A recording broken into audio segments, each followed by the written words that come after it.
Factor out the greatest common factor. So in this problem, I want to know what goes into 12, 8, and 4. I know that 2 can divide into all of those, and I know 4 can. But the greatest means I'm looking for 4.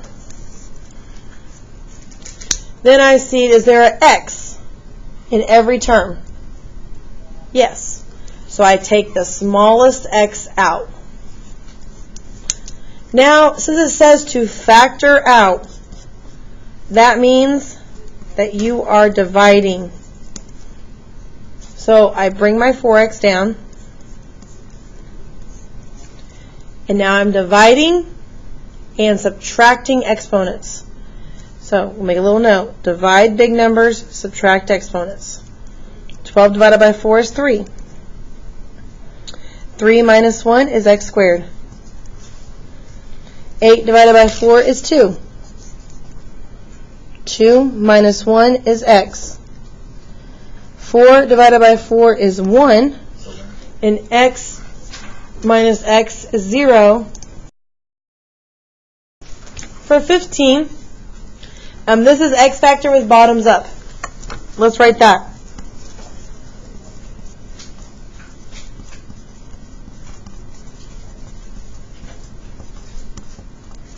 Okay, so when you work out the x puzzle to get the top number, you take the first number times the last number to get this number. So 2 times 12 gives me 24. Then you take the middle number and put it at the bottom. So your factor sheet would have the factors of 24, and the factors of 24 are 1 and 24, 2 and 12, 3 and 8, 4 and 6. The goal is to figure out which one of these can make an 11. Okay? So if I add or subtract these, we would get that 3 plus 8 makes 11. So we're going to use 3 and 8 in our puzzle. So 3 times 8 is 24. 3 plus 8 is 11. So now I want to write this in factored form. So x plus 3 and x plus 8. But because this is bottoms up, we need to divide by the first number in the trinomial. So we're going to divide by 2. And we're going to try to figure out, like, can I divide this? Can I reduce it? Nope, can't divide it, can't reduce it. I get a decimal. So I bring the bottom up. So I put the 2 in front of the x, and I have 2x plus 3.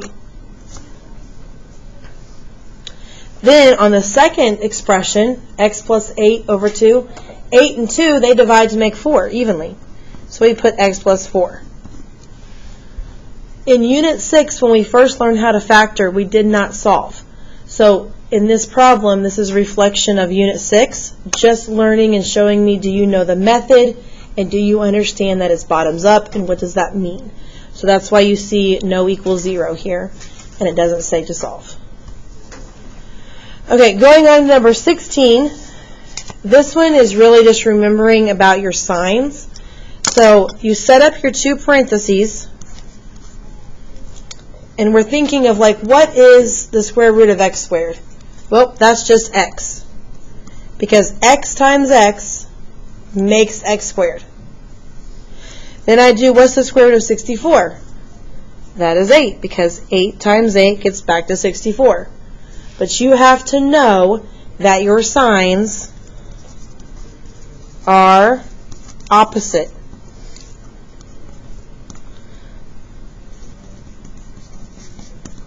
Okay, because if I do a positive 8 times a negative 8, I get back to the negative 64. So that one I would make myself a note. Their signs are opposite. Okay, number 17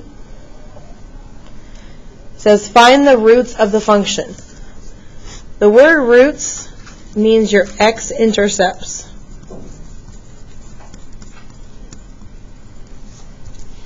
Okay, so if I look at this graph, at the x, where does it cross the x?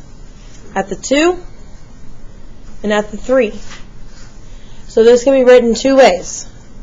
Okay, so we're going to write both ways, so you are prepared for either way. First, you could say x equals 2 and 3, because it crosses at 2 and 3.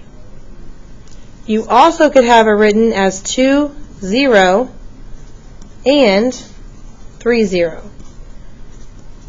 So either answer is acceptable. The big idea is knowing that the word roots means your x-intercepts.